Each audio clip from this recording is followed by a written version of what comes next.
The next speaker is Shriman Lahar Singh Suroya.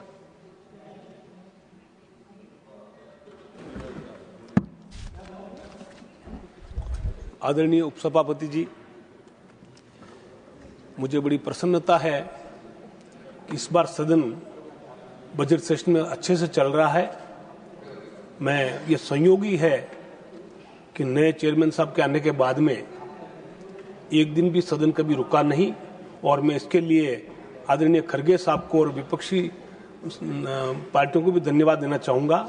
और इस कारण से हमें बोलने का मौका भी मिल रहा है और स्पेशल मेंशन भी लगातार आ रहे हैं, तो उसमें मुझे मौका मिला है। सो मैं आपके पुनः धन्यवाद करना चाहूँगा। और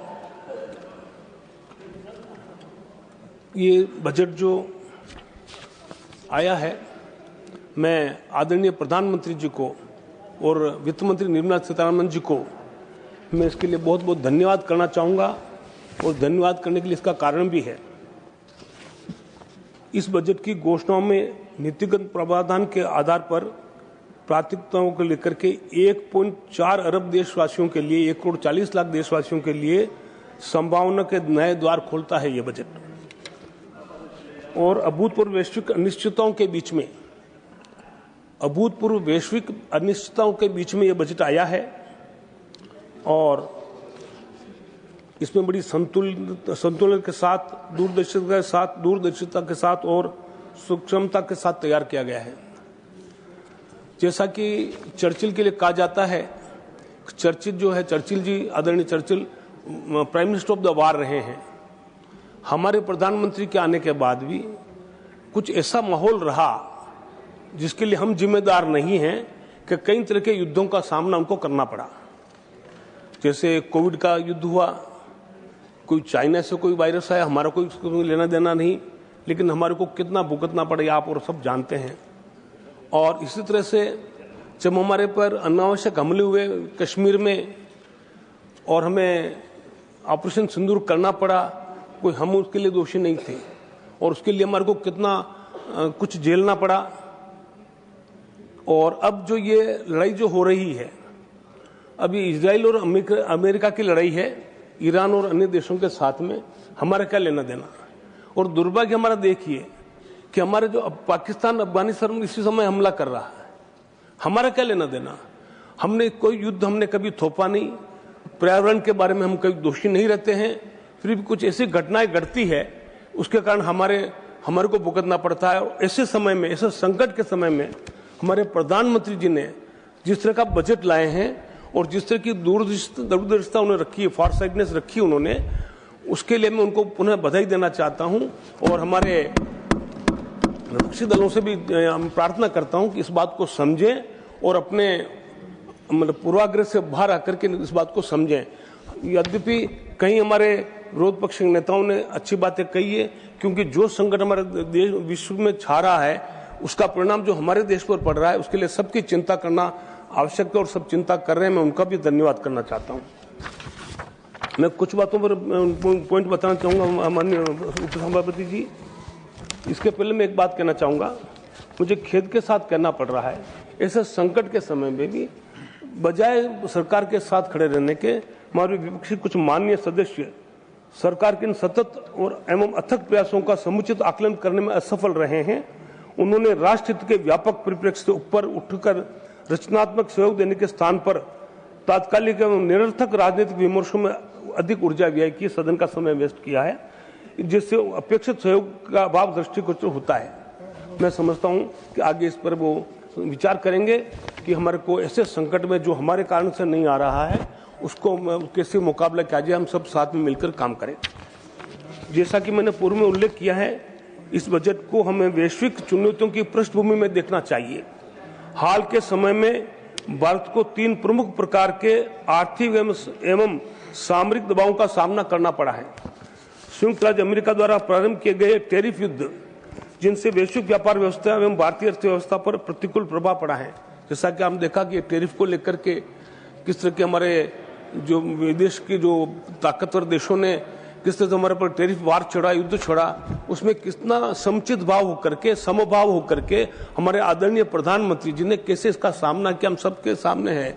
और इस कारण से आज हमारे कुछ होने के बावजूद भी हमारी आर्थिक स्थिति अच्छी है, टिकी हुई है और हमारे को किसी तरह का संकट का सामना नहीं करना पड़ रहा है। ये जो इसके हमारे कश्मीर में जो आतंकी हमला हुआ था उसके परिणाम को भी हमारे को सामना करना पड़ा और उसको भी हमारे को भुगतना पड़ा। और वर्तमान में पश्चिम एशिया में जारी संघर्ष, जिसमें ईरान एवं अमेरिका इजरायल के मध्य तनाव ने वैश्विक ऊर्जा सुरक्षा को अनिश्चितता के घेरे में डाल दिया है। यद्यपि इस दिशा में अभी स्पष्ट नहीं है, तथापि माननीय प्रधानमंत्री द्वारा राष्ट्र को ऊर्जा सुरक्षा के विषय में आश्वस्त किया गया है। मुझे पूर्ण विश्वास है कि गत दशक में सुदृढ़ की गई हमारी अर्थव्यवस्था इस चुनौती का सफलतापूर्वक सामना करेगी।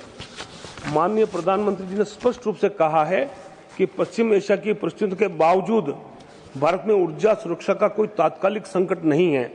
उन्होंने यह भी अवगत कराया है कि देश के पास में 53 लाख मीट्रिक टन से अधिक का सामरिक पेट्रोलियम भंडार उपलब्ध है तथा अतिरिक्त 65 मिलियन मीट्रिक टन से अधिक भंडारण का क्षमता सर्जित करने की दिशा में ठोस प्रयास किए जा रहे हैं। इन समस्त वैश्विक चुनौतियों के मध्य यह तथ्य अत्यंत महत्वपूर्ण है कि इस बजट में आत्मनिर्भर भारत की संकल्पना को सुदृढ़ करने हेतु विभिन्न क्षेत्रों में स्पष्ट एवं लक्षित प्रावधान किए गए हैं। मैं सदन का ध्यान आकर्षित करना चाहूंगा आदरणीय खड़गे जी साहब का भी कि विशेष रूप से जो कार्बन कैप्चर उपयोग एवं भंडारण CCUS के क्षेत्र में प्रस्तावित पहला उल्लेखनीय है, जिनके अंतर्गत आगामी 5 वर्षों में 20,000 करोड़ रुपए का निवेश होगा, जिसमें जो कार्बन जो उद्योगों में जलता है उस कार्बन को कैप्चर करके उसको कैसे आगे उसका उपयोग किया जाए, इस संदर्भ में बड़ी ये दूरदर्शिता के साथ हमारे आदरणीय प्रधानमंत्री जी ने इसका प्रावधान किया है। और यह पहले ऊर्जा, इस्पात, सीमेंट, रिफाइनरी एवं रसायन जैसे प्रमुख औद्योगिक क्षेत्रों में स्वच्छ एवं उन्नत प्रौद्योगिकी को प्रोत्साहित करने हेतु दीर्घकालिक ऊर्जा सुरक्षा एवं पर्यावरणीय संतुलन निश्चित करेगी। इसलिए मैं पुनः उनको कहता हूँ कि बधाई के पात्र हैं। इसी क्रम में वित्त वर्ष 2026-27 के लिए 7,85,7.85 लाख करोड़ अभूतपूर्व रक्षा बजट का निर्धारित किया गया है, जो पिछले वर्ष की तुलना में 15% अधिक है। इस कुल सरकारी व्यय का लगभग 14.7%, 14.7%, जिसमें आधुनिकीकरण, स्वदेशी रक्षा उत्पादन एवं सीमा सुरक्षा को प्राथमिकता दी गई है। ये हमारे आदरणीय प्रधानमंत्री जी ने ये उनकी दूरदर्शिता है कि आगे आने वाले खतरों को समझते हुए जो उन्होंने इस जो बजट में जो डिफेंस पर जो प्रावधान किया है, किसी की देश की सुरक्षा के लिए डिफेंस बजट का बढ़ना बहुत जरूरी है और आगे आने वाली परिस्थितियों में कब हमारे तरफ किस तरह का संकट आ जाए उसको देखते हुए उन्होंने जो ये बजट में प्रावधान किया, मैं उनको लिए बधाई देना चाहता हूँ। इसी तरह से 2,19,306 करोड़ की राशि अत्याधुनिक हथियारों, विमानों, पनडुब्बियों में एवं उन्नत रक्षा प्रौद्योगिकी के अधिग्रहण हेतु निर्धारित की गई है। साथ ही घरेलू उद्योगों से क्रय को बढ़ावा देकर मेक इन इंडिया को सशक्त करने का स्पष्ट प्रयास परिलक्षित होता है तथा DRDO के लिए भी बढ़ा हुआ प्रावधान किया गया। मैं जब मेक इन इंडिया का जब हमारे आदरणीय प्रधानमंत्री जी नारा दिया था तो हमारे कई विपक्षी साथियों ने मजाक उड़ाया था, कैसे हो जाएगा वो बब्बर शेर वगैरह कई तरह के उन्होंने मजाक उड़ाए थे। लेकिन आज हम देख रहे हैं कि मेक इन इंडिया की वजह से हमारा देश आत्मनिर्भर हो रहा है और आज इस विश्व के संकट के समय भी हम आत्मनिर्भर होकर पा रहे हैं, हर क्षेत्र में, चाहे ऊर्जा का हो, चाहे डिफेंस का हो, चाहे अन्य के क्षेत्र में हो। आधारभूत संरचना के क्षेत्र में किया गया व्यापक प्रावधान भी इस बजट की एक प्रमुख विशेषता है, जो आत्मनिर्भर भारत के दीर्घकालिक लक्ष्य को सुदृढ़ करता है।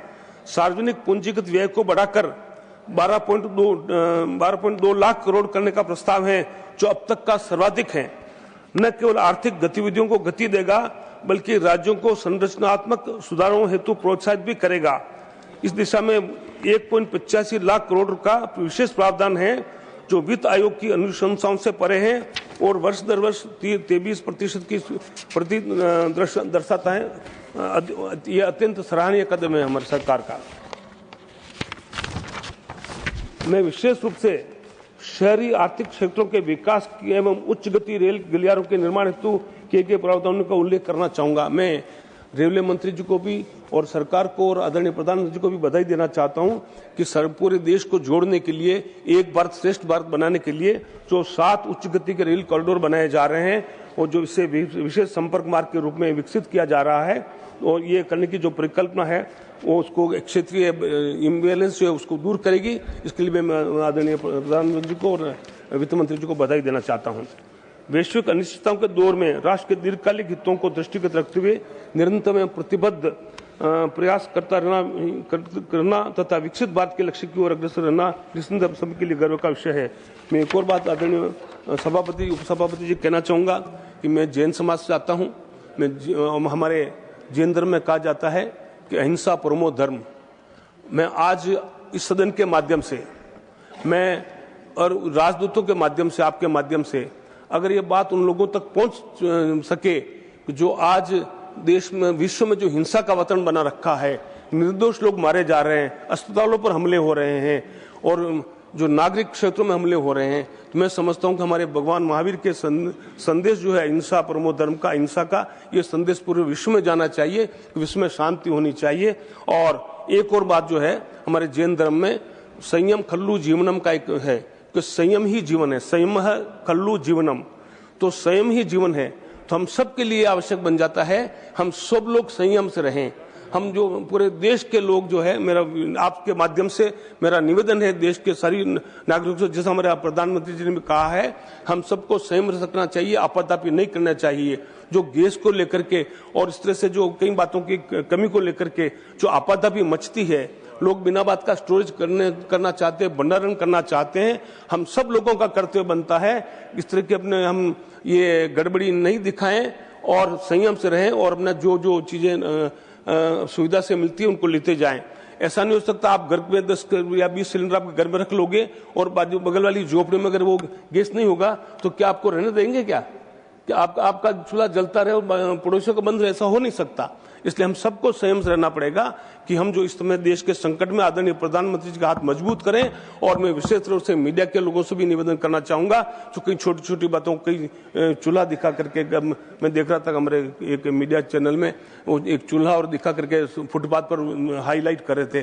तो इस तरह का ये गलतफहमी नहीं फैलानी चाहिए और इनके लोगों की एंग्जाइटी को और बढ़ाना नहीं चाहिए। और हमारे जो सरकार, जो राज्य सरकार है, जो हमारी सरकार और अलग भी सरकार है, उनको भी मेरा निवेदन करना चाहूंगा कि अपने अपने राज्य में इस बात का पूरा ध्यान रखें कि उनके यहाँ कोई इस तरह का ब्लैक मार्केटिंग टाइप का नहीं हो, अनावश्यक भंडारण नहीं करें। और ऐसा करने वालों के लिए जो इस देश की सुरक्षा के समय, संकट के समय अगर ऐसे कोई कार्य करते हो तो उनके ऊपर कड़ी कार्रवाई करें। ये भी मेरा निवेदन आपके माध्यम से। पुनः मैं 2026 के वित्त विधेयक के ऊपर आपको जो बोलने का अवसर मिला, आपको धन्यवाद करते हुए और मैं पुनः सरकार को बधाई देना चाहता हूँ। धन्यवाद।